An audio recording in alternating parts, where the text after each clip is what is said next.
Vijay Devarakonda solid hit కోసం ఎదురు చూస్తున్నాడు. వరుస ఫ్లాప్ సినిమాలతో విజయ్ ఇమేజ్ కాస్త ఇబ్బందుల్లో పడింది. ఈ విషయం తెలిసిందే.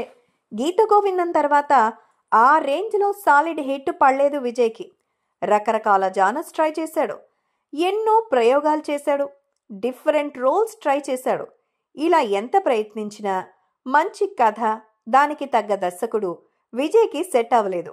అందులోనే విజయ్ నటన కూడా మొనాటనీ అయిపోయిందన్న విమర్శలు కూడా ఉన్నాయి. అయితే ఈ క్రమంలో విజయ్ తాజాగా గౌతమ్ తిన్ననూరి డైరెక్షన్లో డిఫరెంట్ క్యారెక్టర్లో నటిస్తున్నారు. ఈ సినిమా టీజర్ రీసెంట్ గా రిలీజ్ అయింది. ఈ సినిమాకు కింగ్డమ్ అనే టైటిల్ ని పెట్టారు. తాజాగా టీజర్ ని కూడా రిలీజ్ చేశారు.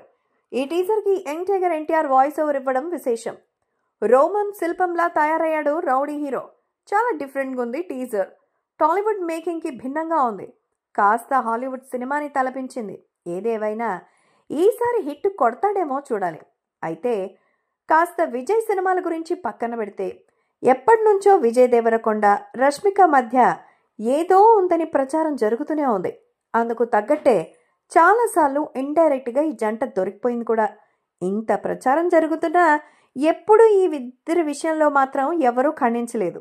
దీన్ని బట్టి వీరిద్దరి మధ్య సంథింగ్ అనేది నిజమే అంటున్నారు ఫ్యాన్స్. రష్మిక ఎక్కడ కనిపించినా విజయ్ ఫ్యాన్స్ వదిన అంటూ పలకరిస్తున్నారు. ఇక ఈ క్రమంలో రష్మికని విజయ్ దేవరకొండ ముద్దుగా ఏమని పిలుస్తారనేది ఇప్పుడు హైలైట్ అవుతోంది. కింగ్డమ్ టీజర్ రిలీజ్ సందర్భంగా విజయ్ ని సోషల్ మీడియా వేదికగా విష్ చేసింది రష్మిక. దాంతో ఆమెకు రిప్లై ఇచ్చాడు రౌడీ హీరో. రిప్లై ఇస్తూ ఆమెను రిషి అని సంబోధించారు. దీంతో విజయ్ రష్మికని ముద్దుగా రిషి అని పిలుస్తారని ఫ్యాన్స్ డిసైడ్ అయిపోయారు.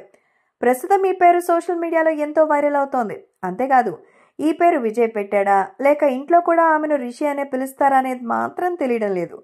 మొత్తానికి రష్మిక మందన ముద్దు పేరు మాత్రం రిషి అని అందరికీ తెలిసిపోయింది. ప్రస్తుతం బాలీవుడ్ సినిమాల్లో బిజీగా ఉంది రష్మిక. రీసెంట్ గా పుష్ప 2తో బ్లాక్ బస్టర్ ఇండస్ట్రీ హిట్ కొట్టేసింది.